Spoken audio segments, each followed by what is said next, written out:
সবাইকে স্বাগত জানাচ্ছি বিডি ভিউজে। আপনাদের সাথে আছি আমি সুস্মিতা দাস। গাজা উপত্যকায় গত ১৯ জানুয়ারি অস্ত্রবিরতি কার্যকর হওয়ার পর থেকেই ইসরায়েলের প্রধানমন্ত্রী বেঞ্জামিন নেতানিয়াহু নিজের রাজনৈতিক অস্তিত্ব টিকিয়ে রাখা নিয়ে দুশ্চিন্তায় পড়ে গিয়েছিলেন, কারণ তার বিরুদ্ধে দুর্নীতি, আর্থিক কেলেঙ্কারি ও ক্ষমতার অপব্যবহারের অভিযোগে আদালতে কয়েকটি মামলার শুনানি চলছে। গাজার যুদ্ধ যদি শেষ হয়ে যায় এবং দেশের রাজনৈতিক পরিস্থিতি যদি শান্ত থাকে, তাহলে তার মামলাগুলোর শুনানি শেষ হবে এবং তাকে জেলে যেতে হবে।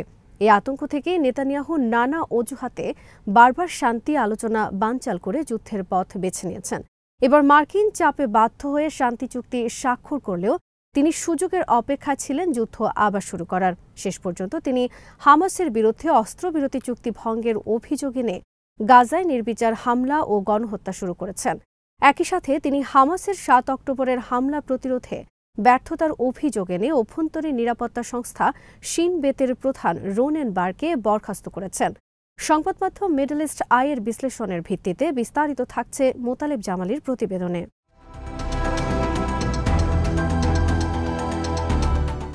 নেতানিয়াহুর পদক্ষেপের বিরুদ্ধেই ফুঁসে উঠেছে ইসরায়েলের জনগণ। তারা নেতানিয়াহুকে ইসরায়েলের শত্রু হিসেবে আখ্যায়িত করে তার পদত্যাগ দাবি করছেন।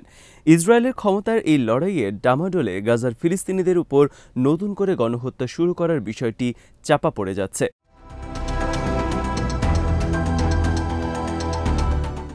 নেতানিয়াহু গত ১৭ মার্চ এক ভিডিও বিবৃতিতে শিন বেতের প্রধান রোনেন বারকে বরখাস্ত করার কথা জানান। তিনি বলেছিলেন, রোনেন বারের ওপর আর আস্থা রাখতে পারছেন না। এরপর মন্ত্রিসভা বারকে বরখাস্ত করার পক্ষে মত দেয়। সিদ্ধান্ত অনুযায়ী আগামী ১০ এপ্রিল দায়িত্ব শেষ হবে বারের, কিন্তু দেশটির বিরোধী রাজনীতিকরা ও সাধারণ মানুষ নেতানিয়াহুর বিরুদ্ধে গণ অভ্যুত্থানের ডাক দিয়েছেন।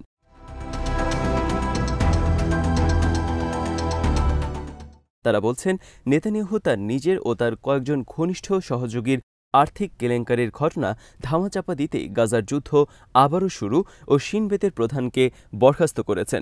গত কয়েকদিনের বিক্ষোভে ইসরায়েলে গৃহযুদ্ধের পরিস্থিতি সৃষ্টি হয়েছে। এদিকে ইসরায়েলের উচ্চ আদালত রোনেন বারের বরখাস্তের আদেশকে স্থগিত করে আগামী ৮ এপ্রিলের মধ্যে এই বিষয়ে শুনানি করার কথা জানিয়েছেন।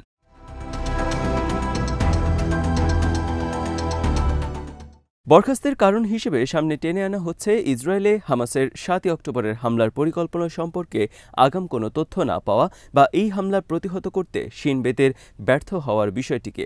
ধূর্ত প্রকৃতির রাজনীতিক নেতানিয়াহু জানেন যে ইসরায়েলের জনগণের কাছে হামাসের ৭ অক্টোবরের হামলা একটি স্পর্শকাতর বিষয় এবং এই বিষয়টিকে সামনে আনা হলে তিনি এর প্রতি সাধারণ ইসরায়েলিদের সমর্থন পাবেন। একই সাথে গাজায় নতুন করে যুদ্ধ শুরু করে পুরো জাতির দৃষ্টি সেদিকে নিয়ে যাওয়ার চেষ্টা করা হচ্ছে।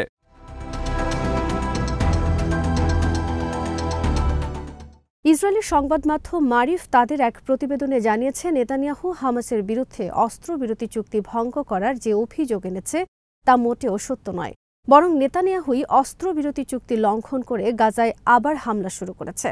ইসরায়েলি বিশ্লেষকদের মতে এর কারণ হচ্ছে নেতানিয়াহু ও তার কয়েকজন ঘনিষ্ঠ সহযোগীর বিরুদ্ধে আর্থিক কেলেঙ্কারির অভিযোগ তদন্ত করছে শিন বেত।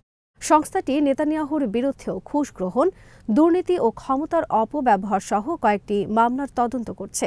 এই তদন্ত বন্ধ করতেই সংস্থাটির প্রধান রোনেন বারকে বরখাস্ত করা হয়েছে।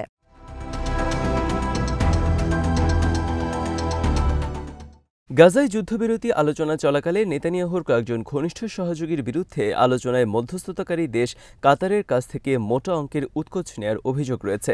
কাতার গেট কেলেঙ্কারি নামে পরিচিতি পাওয়া এই অভিযোগের তদন্ত করছে শিন বেত। নিজের ও সহযোগীদের বিরুদ্ধে দুর্নীতির তদন্ত প্রক্রিয়া থামিয়ে দিতেই সংস্থাটির প্রধান রোনেন বারকে বরখাস্ত করা হয়েছে বলে অভিযোগ উঠেছে নেতানিয়াহুর বিরুদ্ধে।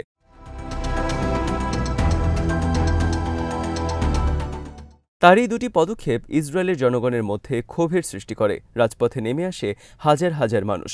নিজের ক্ষমতা টিকিয়ে রাখতে এবং দুর্নীতির অভিযোগগুলোকে ধামাচাপা দিতেই তিনি নতুন করে যুদ্ধের দামামা বাজিয়েছেন বলে অভিযোগ করছেন বিক্ষোভকারীরা। তার এসব চালাকির বিরুদ্ধে ফুঁসে উঠেছে ইসরায়েলের জনগণ। তারা গত কয়েকদিন ধরে টানা বিক্ষোভ করছেন।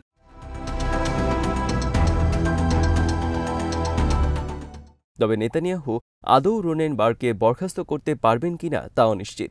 বরখাস্তের আদেশ আটকে দিয়েছেন সুপ্রিম কোর্ট। গত ২১ মার্চ সুপ্রিম কোর্টের একজন বিচারক রোনেন বারকে বরখাস্তের আদেশের উপর সাময়িক নিষেধাজ্ঞা জারি করেন। বিরোধী রাজনীতিক সহ কয়েকটি গোষ্ঠী শিন বেতের প্রধানকে বরখাস্তের আদেশ চ্যালেঞ্জ করে সর্বোচ্চ আদালতে পিটিশন দায়ের করার পর আদালত এই নিষেধাজ্ঞা দেয়। আগামী ৮ এপ্রিলের মধ্যে এই বিষয়ে শুনানি হতে পারে।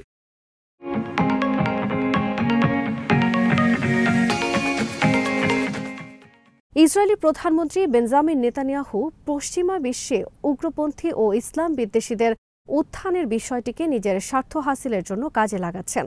মার্কিন প্রেসিডেন্ট ডোনাল্ড ট্রাম্প দ্বিতীয় বিশ্বযুদ্ধ পরবর্তী সময়ে যুক্তরাষ্ট্রের নেতৃত্বে গড়ে ওঠা গণতন্ত্র ও আইনের শাসন কেন্দ্রিক বিশ্ব ব্যবস্থাকে ভণ্ডুল করে দেওয়ার জন্য নানা ধরনের পদক্ষেপ নেয়ার তা নেতানিয়াহুকেও তার স্বার্থ হাসিলের পথকে সহজ করে দিয়েছে।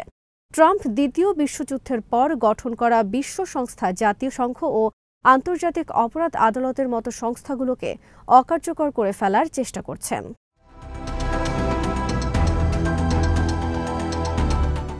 নেতানিয়াহু এমন একটি বিশ্বের স্বপ্ন দেখেন যেখানে সামরিক শক্তির জেরেই সবকিছু করে ফেলা যাবে এবং এর জন্য কারো কাছে কোনো জবাবদিহি করতে হবে না। বর্তমানে নেতানিয়াহুর মূল উদ্বেগ হচ্ছে তার বিরুদ্ধে চলমান দুর্নীতির মামলাগুলো।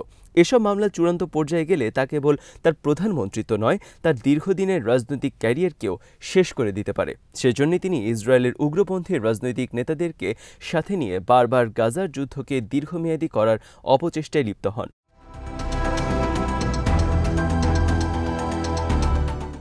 ইসরায়েলের অনেক রাজনৈতিক বিশ্লেষক মনে করেন নেতানিয়াহু তার বিরুদ্ধে চলা দুর্নীতির মামলাগুলো ধামাচাপা দিতে এবং নিজের রাজনৈতিক জীবনকে টিকিয়ে রাখতেই গাজার যুদ্ধকে একটি অস্ত্র হিসেবে ব্যবহার করছেন। কিন্তু একই সাথে তিনি এই যুদ্ধের দায়দায়িত্বকে নিজের কাঁধে নিতে রাজি নন, বরং নানা কৌশলে তিনি এই যুদ্ধের দায়ভার হামাস ও ইসরায়েলি নিরাপত্তা সংস্থাগুলোর ব্যর্থতার উপর চাপিয়ে দিয়ে নিজে পরিষ্কার পরিচ্ছন্ন থাকতে চান। বিশেষ করে হামাসের ৭ই অক্টোবরের হামলাকে তিনি নিজের বাঁচার জন্য একটি রক্ষা কবচ হিসেবে ব্যবহার করছেন। এই হামলার পেছনে তার নিজের ভূমিকাকে নেতানিয়াহু বারবার এড়িয়ে যাচ্ছেন।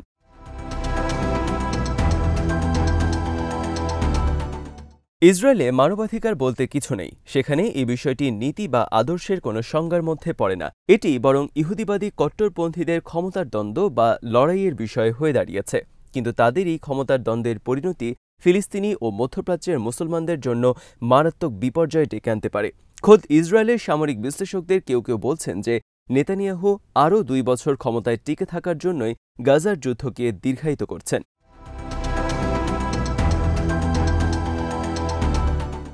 ২০২৬ সালের অক্টোবর মাসে নেতানিয়াহু সরকারের মেয়াদ শেষ হওয়ার কথা রয়েছে।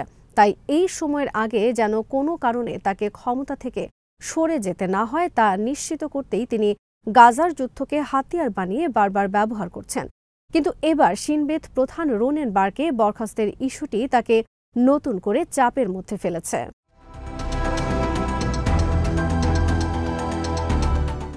নেতানিয়াহু শিন বেতের প্রধানকে বরখাস্ত করার ক্ষেত্রে দেশবাসীকে সন্তুষ্ট রাখার জন্য ৭ই অক্টোবর হামাসের হামলা ঠেকাতে শিন বেতের ব্যর্থতার অভিযোগকে ঢাল হিসেবে সামনে এনেছেন। এই ইস্যুটিকে ব্যবহার করে নেতানিয়াহু তার রাজনৈতিক প্রতিপক্ষকে নির্মূল করতে চাইছেন। তার ধারণা ছিল ৭ই অক্টোবর ইস্যুতে রোনেন বারকে বরখাস্ত করলে জনগণ বিষয়টি সহজভাবে গ্রহণ করবে।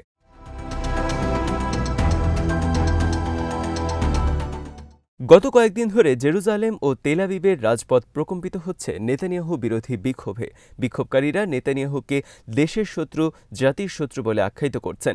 তারা বলছেন নেতানিয়াহু স্বৈরশাসকে পরিণত হয়েছেন। কেউ যেন তার কাজে বাধা দিতে না পারে, সেজন্যই তিনি তার বিরোধী মতের গোয়েন্দা প্রধান রোনেন বারকে বরখাস্ত করেছেন।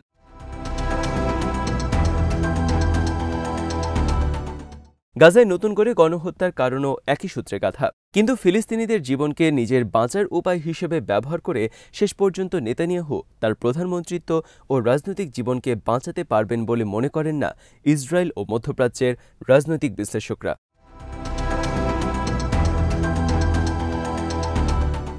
আজ এখানেই শেষ করছি।